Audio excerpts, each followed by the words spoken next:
আজকে যখন আমি এই ভিডিও করছি 4 আগস্ট 2026 সাল, সারাদিন বাংলাদেশের বেশ কয়েকটি ক্যাম্পাসে পুরো বাংলাদেশ অবলোকন করলো ছাত্র দলের তাণ্ডব। এই তাণ্ডবের ভিতরেই সবচেয়ে পীড়াদায়ক এবং সবচেয়ে অস্বস্তিদায়ক যে ছবিটা, যে ভিডিওটা আমাদের চোখের সামনে ভেসে উঠেছে, সেই ভিডিওটা আগে আমরা আসলে একটু দেখি, তারপরে অন্যান্য আলাপ করি।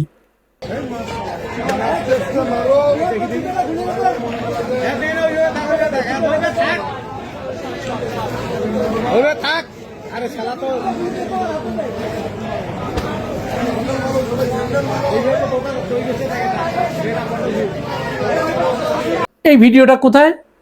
এটা ঢাকা কলেজে। ঢাকা কলেজে কারা করলো এটা? এটা করেছে আওয়ামী লীগের ঔরসে জন্ম নেওয়া ছাত্র দল।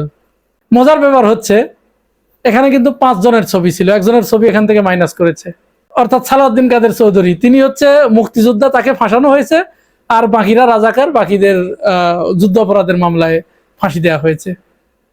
এই হচ্ছে এদের মানসিকতা। স্বার্থপরতার তো একটা সীমা থাকে। এরা কোন জাতীয় স্বার্থপর আর কোন জাতীয় চরিত্রহীন আল্লাহ মাহবুদ সেই জানে। ছাত্রলীগের বা আওয়ামী লীগের তো এদের একটা চরিত্র ছিল, এদের চরিত্রে তো কোনো সীমা পরিসীমা কিচ্ছু পাওয়া যাচ্ছে না। যাই হোক, চলুন আমরা মূল ঘটনায় আসি। কেন, কিভাবে এই ঘটনার সূত্রপাত হলো এবং বাংলাদেশের প্রায় সমস্ত ক্যাম্পাসগুলোতে ছাত্রদল আজকে এরকম তাণ্ডবলীলা চালালো। ঘটনার সূত্রপাত গতকাল রাত্রে রংপুর বেগম রোকেয়া বিশ্ববিদ্যালয় থেকে। বেগম রোকেয়া বিশ্ববিদ্যালয় ছাত্র শিবির এই ধরনের একটা প্রজেকশনের আয়োজন করেছিল, অর্থাৎ যাদেরকে জুডিশিয়াল কিলিং এর মাধ্যমে হত্যা করা হয়েছে তথাকথিত যুদ্ধ অপরাধীর মামলায়, এদের ছবি, সালাউদ্দিন কাদের চৌধুরীর ছবি সহ সেখানে ছাত্র শিবির একটা প্রদর্শনীর ব্যবস্থা করেছিল। আর এতেই ওই আওয়ামী লীগের ঔরসে জন্ম নেয়া বর্তমানের এই ছাত্র দলের এই পোলাপানগুলোর মাথা বিগড়ে যায়। সর্বনাশ, এরকম একটা ঘটনা অন্য জায়গায়, সেই বিষয়টা আমি আসছি। এটা অছিলা মাত্র তারা সেখানে গিয়ে হামলা চালায়, সরাসরি ছাত্র শিবিরের ওই প্রজেকশনে গিয়ে তারা হামলা চালায়। হামলা চালানোর কিছুক্ষণের ভিতরেই ছাত্র শিবির নিজেদেরকে সামলে নিয়ে তাদেরকে পুরা ক্যাম্পাস ছাড়া করে ফেলে, একেবারে দৌড়ানি দিয়ে পুরা ক্যাম্পাস থেকে আউট করে দিয়ে আসে। এই ঘটনা রাতেই যখন সব জায়গায় জানাজানি হয়ে যায়, তখন তারা পরের দিন অর্থাৎ 4 তারিখে সূত্রপাত ঘটালো জগন্নাথ বিশ্ববিদ্যালয় দিয়ে। জগন্নাথ বিশ্ববিদ্যালয় অজুহাতটা খাড়া করলো কি? জগন্নাথ বিশ্ববিদ্যালয়ে ছাত্র সংসদের মেয়াদ প্রায় শেষের দিকে, অর্থাৎ কোনো ছাত্র সংসদেই যারা নির্বাচিত প্রতিনিধি, এদেরকে কোনো কাজ করতে দিচ্ছে না অত্যন্ত সুপরিকল্পিতভাবে। এবং ছাত্রদল, যুবদল, সরকারের বিভিন্ন গোয়েন্দা সংস্থার লোকজন একত্রিত হয়ে ওই প্রতিষ্ঠানের প্রশাসনের উপরে চাপ প্রয়োগ করে যে এদেরকে ক্রেডিট দেওয়া যাবে না, কাজ করতে দেওয়া যাবে না। তাহলে যখন মেয়াদ শেষ হয়ে আসছে, এখন ছাত্র সংসদের যারা নির্বাচিত প্রতিনিধি তারাও তো বদ্ধপরিকর যে না, আমরা আমাদের শিক্ষার্থীরা আমাদের ম্যান্ডেট দিয়েছে, আমরা কাজ না করতে পারলে কোনো টেন্ডারবাজ, চাঁদাবাজ এদের হাতে এই কাজ দেওয়া যাবে না। এবং ছাত্রদল ওখানে ওই কাজ নিজে করবে। হল নির্মাণ হবে জগন্নাথে। এখন এই হল নির্মাণ হতে গেলে পরে তো মনে করেন ছাত্রদল এখানে কি করবে সেটা বুঝতেই পারছেন। এরা যে কমিটিতে আসছে, এক একটা চেহারা আমি দেখাচ্ছি, প্রত্যেকের একটা ছাত্রেরও ছাত্রত্ব নেই। আজ থেকে আরো 7-8 বছর আগে এদের ছাত্রত্ব শেষ হয়ে গেছে। কমিটিতে প্রত্যেকে ঢুকেছে 5 লাখ 10 লাখ করে টাকা দিয়ে, ছাত্র দলের কমিটিতে। কারণ কি? কারণ আছে না? নিশ্চয় কারণ আছে। এর কারণ হচ্ছে এই যে তাদের ইনকাম সোর্স হচ্ছে এইটা। তারা এইখান থেকে চাঁদাবাজি করবে, টেন্ডারবাজি করবে, ওইটা দিয়ে তারা খরচ করবে, ওই তাদের একমাত্র আর্নিং সোর্স। যোগসু ওদের করতে দিচ্ছে না, ওরাও হলে কাজ করতে দিচ্ছে না যে কমিটির মেয়াদ শেষ হোক তারপরে আমরা গিয়ে কাজ করব। এর ভিতরেই সেনাবাহিনীকে ওই কাজটা দিয়ে দিয়েছে, টেন্ডারটা। আর যায় কোথায়? সেনাবাহিনীকে দিলে তো আর ওখানে ওদের আর কোনো ইনকাম সোর্সটা বন্ধ হয়ে গেল। ব্যাস, আজকে সারাটা দিন যোগসুর যে জিএস আরিফ, এই ছেলেটাকে এমনভাবে পিটাইছে, অন্যান্যদের পিটাইছে। এমনকি ওইখানে যোগসুতে একজন আইনজীবী তার বোনের জন্য কোনো একটা কাজে গিয়েছিলেন জগন্নাথ বিশ্ববিদ্যালয়ে, সেই আইনজীবীকে পর্যন্ত শিবির সন্দেহে পিটিয়েছে। শুধু তাই নয়, বিএনপির এক কর্মী তার মুখে দাঁড়িয়ে আছে, তাকে জামাত বলে পিটিয়ে মাথা ফাটিয়ে ফেলেছে। এই হচ্ছে ছাত্র দলের বর্তমান চেহারা। এবং প্রত্যেকেই হেলমেট পরে, আর তাদের হাতে যে বড় বড় কলম, সেই কলমগুলো আমি দেখাচ্ছি, গ্লোবাল টিভি ওই কলমগুলো দেখিয়েছে। আচ্ছা, কলমটা আসেন একটু দেখে আসি। ওই কলম নিয়ে তারা, এই কলম দিয়ে তারা সাধারণ শিক্ষার্থীদেরকে এবং ছাত্র শিবির, ছাত্র আন্দোলন, ইনকিলাব মঞ্চ, তারপরে ছাত্র শক্তি, প্রত্যেকের উপরে একযোগে হামলা চালিয়েছে।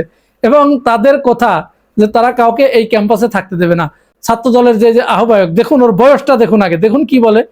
শিবিরের প্রত্যেকটাকে এখানে কুত্তার মতো পিটাইছি, এখানে পিটাইয়া সবগুলোরে এমার্জেন্সিতে ঢুকাইছি। এখান থেকে আজকে থেকে আমরা ঘোষণা দিলাম, আমরা বাংলাদেশ জাতীয়তাবাদী ছাত্র দল যতদিন বেঁচে আছি, বাংলাদেশের কোনো ক্যাম্পাসে এবং এই পুরান ঢাকার কোনো ক্যাম্পাসে শিবিরের কোনো অস্তিত্ব ভবিষ্যতে থাকবে না, এখন থেকে থাকবে না। মানে ও এই ক্যাম্পাসে আর কাউকে থাকতে দেবে না। এই ক্যাম্পাস ওর, এই ক্যাম্পাসে যত কিছু ইনকাম হবে, কেউ না থাকলে তোর সবচাইতে ভালো, একেবারে লুটপাট করে বস্তা ভরে ব্যাগ ভরে টাকাগুলো বাড়িতে নিয়ে যেতে পারবে। তাহলে বিশাল মজা না? অন্যরা থাকলেই তো সমস্যা, এজন্য কাউকে থাকতে দেবে না। আচ্ছা, পিটিএ এবার যখন এই ছেলেদেরকে ন্যাশনাল হসপিটালে যখন ভর্তি করা হয়েছে, ন্যাশনাল হসপিটালের ভিতরে গিয়ে দেখুন কি নৃশংস কায়দায় এই ছাত্র দল, আধুনিক ছাত্রলীগ কিভাবে দেখুন আবার হসপিটালের ভিতরে হামলা চালিয়েছে। দেখুন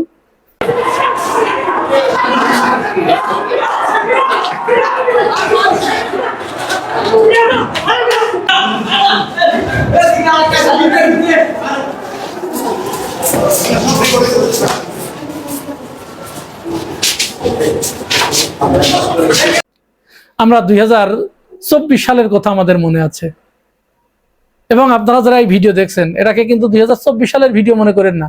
এই 4 তারিখের 2026 সালের 4 আগস্টের ভিডিও এটা। এবং এটা ছাত্রলীগ নয়, ছাত্র দল, নব্য ছাত্রলীগ, যাদের চেহারায় ছাত্রলীগ দেখা যায়, সেই ছাত্র দল হসপিটালের ভিতরে ঢুকে আহত রোগীদের চিকিৎসা না দিতে দিয়ে তাদেরকে সেখানে হামলা চালিয়ে এইভাবে তাদেরকে আহত করেছে, ওখানে গিয়ে তাদেরকে মারধর করেছে। এমনকি একজন রোগী দেখেছেন আপনারা, সে বলছে, ভাই আমি আমার বোনের এই যে রিপোর্ট দেখাতে এসেছি, আমি ছাত্র শিবিরও করি না, কিছুই করি না, আমি রোগী ভাই, আমি রোগীর অ্যাটেন্ডার।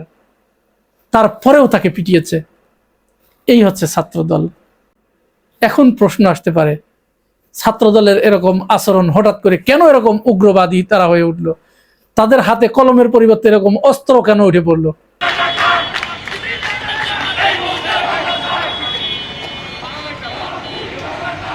আচ্ছা, শুধু এখানেই কিন্তু শেষ নয়। এই ছাত্র দলের পাশে এসে দাঁড়ালো কে?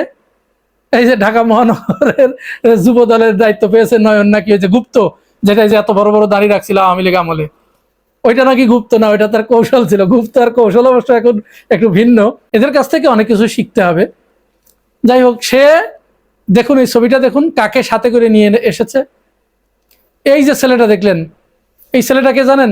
তোফাজ্জেলের কথা মনে আছে আপনাদের? ওই যে ঢাকা বিশ্ববিদ্যালয়ে তোফাজ্জেল যে প্রতিবন্ধী, সেই ছেলেটাকে ভাত খাইয়ে পিটিয়ে হত্যা করেছিল এই রমজান শেখ রকি, এই অমানুষ ছাত্রদল করে।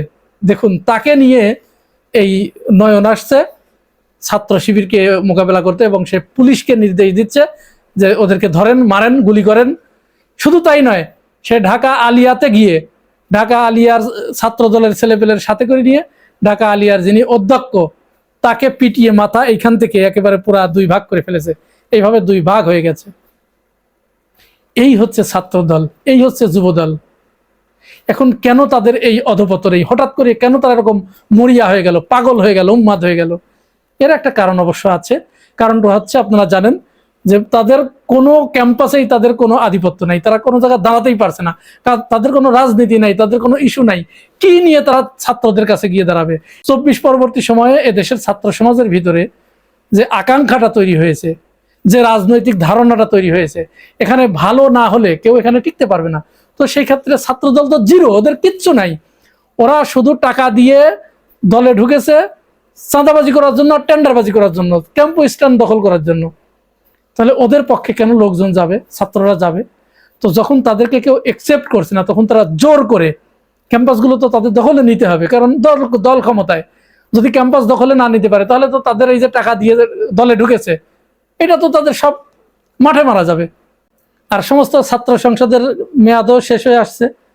এখন আর কোনো সংসদ হতে দেবে না, তারা কোনো নির্বাচন হতে দেবে না। জোর জুলুম করে তারা ক্যাম্পাস দখল করবে, হল দখল করবে, করে তারা তাদের যে বাণিজ্যটা, সেই বাণিজ্যটা তারা পরিচালনা করবে। এটাই মূলত তাদের মূল উদ্দেশ্য। এখন অনেকেই এই কথা বলার চেষ্টা করছেন যে তাহলে ছাত্রদল কি প্রধানমন্ত্রী জনাব তারেক রহমানের নির্দেশেই কাজ করছে? এই প্রশ্নের জবাবে রাজনৈতিক বিশ্লেষকরা যেটি মনে করছে সেটি প্রধানমন্ত্রী তারেক রহমানের এটি অজানা, এই কথাটা রাজনৈতিক বিশ্লেষকরা মনে করছে না। আমরা ধারণা করতে পারি আরো কয়েকদিন ছাত্রদল তাদের এই তাণ্ডবলীলা আরো কয়েকটা শিক্ষা প্রতিষ্ঠানে তারা চালাবে, সব জায়গাতে চালাবে। প্রত্যেকটা জায়গায় এরকম ছাত্রলীগের রুদ্র মূর্তিতে তারা আসবে, হেলমেট পরে আসবে, এসে তারা এই তাণ্ডবলীলা চালাবে। এবং এখানে যদি কেউ হতাহতের ঘটনা ঘটে, বড় ধরনের প্রাণপাতের ঘটনা ঘটে, তাতেও অবাক হবার কিছুই থাকবে না। কারণ তাদের ভিতরে, প্রত্যেকের ভিতরে ওই রুদ্র মূর্তি আছে, তাদের ওই মানসিকতা আছে, তাদের ওই ব্রুটালিটি আছে একজন মানুষকে হত্যা করার মতো। প্রিয় ভাই বোনেরা, এই পুরো বিষয়টুকু শুনে আপনাদের কাছে কি মনে হয়েছে? আপনাদের মূল্যবান মতামতটি জানিয়ে যাবেন মন্তব্যের ঘরে। আর আপনি যদি আমার এই চ্যানেলে নতুন হয়ে থাকেন তাহলে চ্যানেলটি সাবস্ক্রাইব করে পাশে থাকবেন। আজ এ পর্যন্তই, ভালো থাকবেন, আল্লাহ হাফেজ।